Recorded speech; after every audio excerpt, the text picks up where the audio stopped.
लल्लन रोज की तरह अपने छोटे से रद्दी के ठेले पे बैठा था। लोग रद्दी बेचने आ जा रहे थे। तभी उसकी पत्नी और बेटा वहाँ आते हैं। सुनिए, आज बंटी की फीस भरने का आखिरी दिन है। ये लो 500 रुपए, कैसे तैसे जमा कर पाया हो। रेशमा और बंटी निकल जाते हैं और लल्लन सोच में पड़ता है। ये धंधा अब कुछ खास नहीं चल रहा। सबके पास मोबाइल आया है और गांव के नौजवान तो उसी पे ऑनलाइन खबरें देखते हैं। न्यूज़पेपर खरीदी बहुत कम हुई है। बंटी को स्कूल छोड़ के लौटते वक्त रेशमा फिर से ठेले पे आती है। लल्लन को चिंतित देख सोच में पड़ती है। सुनिए, क्या हुआ? सब ठीक तो है?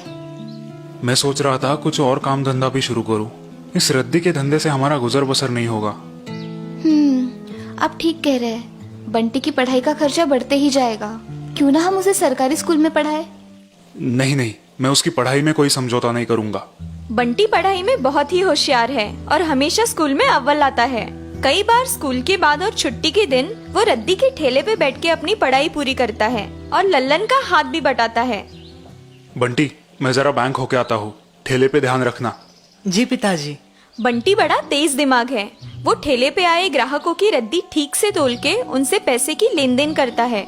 चाची, आपकी रद्दी 3 किलो 700 ग्राम है। ये लीजिए 55 रुपए 50 पैसे। अरे वाह बंटी, बड़े होशियार हो, बिना कैलकुलेटर के हिसाब कर दिया। खाली समय में बंटी ठेले पे आई विविध विषयों की किताबें पढ़ता है और इसी कारण उसका जनरल नॉलेज काफी अच्छा हो गया है। ऐसे साल गुजर गए और एक दिन अनहोनी हो गई। रास्ता क्रॉस करते वक्त लल्लन और रेशमा का एक भयंकर एक्सीडेंट हुआ और उसमें दोनों की मौत हुई। अब बंटी एकदम बेसहारा हो गया। बेटा, तुम चिंता मत करो, मैं तुम्हारा खाना बना दूंगी और तुम्हें शिक्षा भी दूंगी। बंटी, तुम तुम्हारे दूर के चाचा के पास क्यों नहीं चले जाते?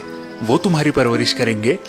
नहीं चाचा, मेरे पिताजी को किसी का भी एहसान लेना पसंद नहीं था।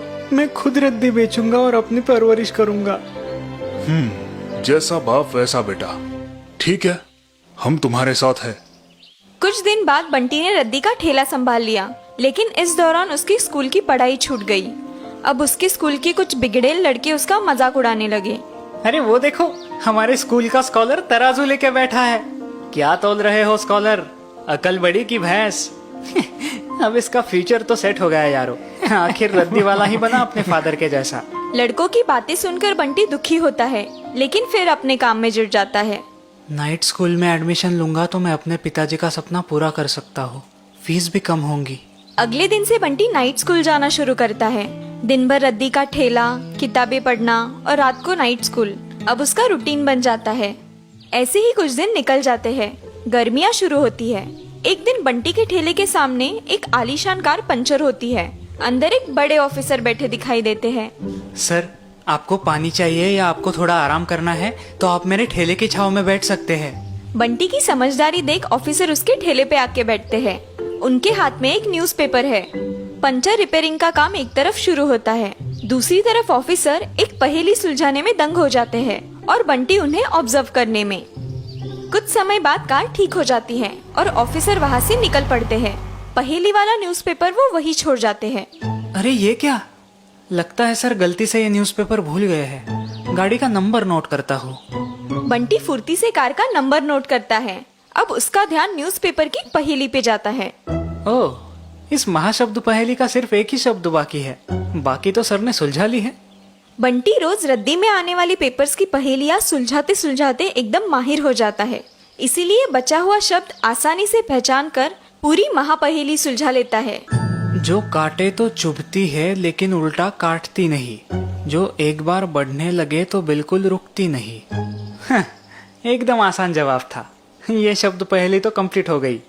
अब बंटी की नजर उस पहेली की इनाम पर जाती है और उसे आश्चर्य का धक्का लगता है। ओह, इस महापहेली को सुलझा के जो सबसे पहले भेजेगा उसे 1 करोड़ रुपए का इनाम मिलेगा। बंटी बिना वक्त बर्बाद किए पोस्ट ऑफिस पहुंचता है।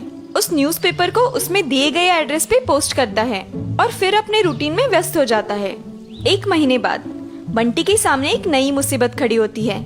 उसके ठेले के सामने कोई और रद्दी की दुकान खोलता है और ज्यादा भाव में रद्दी लेना शुरू करता है। बंटी के सारे ग्राहक अब उस नई दुकान में जाने लगते हैं। अब तो मेरा इस धंधे में टिकना कठिन है। दूसरा कुछ काम देखना होगा। लेकिन पढ़ाई अधूरी रह जाएगी। बंटी अपना ठेला बंद करने की सोच ही रहा था कि तभी कुछ प्रसार माध्यमों की गाड़ियां वहां आती है। चैनल के रिपोर्टर्स, कैमरामैन आदि बंटी को घेर लेते हैं। सारा गांव जमा हो जाता है और बंटी पूरी तरह से उलझन में पड़ता है। नमस्कार बंटी जी, इतनी बड़ी सफलता पाने के बाद आपको कैसा लग रहा है? बंटी जी, हमें बताइए, आपने ये महाशब्द पहेली सुलझाई कैसे? कौन है आपकी प्रेरणा? जी आप क्या कह रहे हैं? कौन सी पहेली? एक रिपोर्टर उसे वो शब्द पहेली दिखाता है और बंटी चकित हो जाता है। ये देखिए बंटी जी, आपने ये 1 करोड़ के इनाम वाली महाशब्द पहेली सुलझाई है। कॉन्ग्रेचुलेशंस, आप करोड़पति बन गए हो, वो भी इतनी कम उम्र में। अब बंटी को सारी बातों का खुलासा हो जाता है।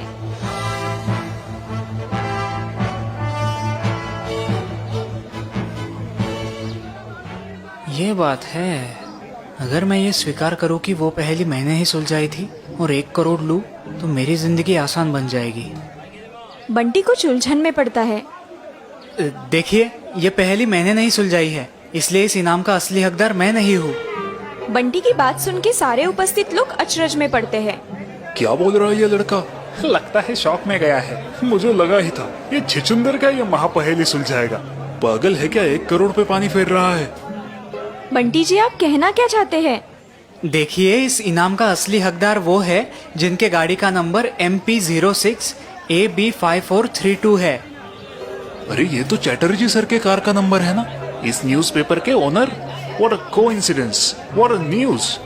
तभी बंटी ने बताई कार वहाँ आती है और कार से वही ऑफिसर उतरते हैं। वो बंटी के पास आते हैं।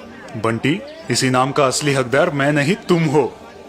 सर प्लीज हमें सारी हकीकत खुल के बताइए।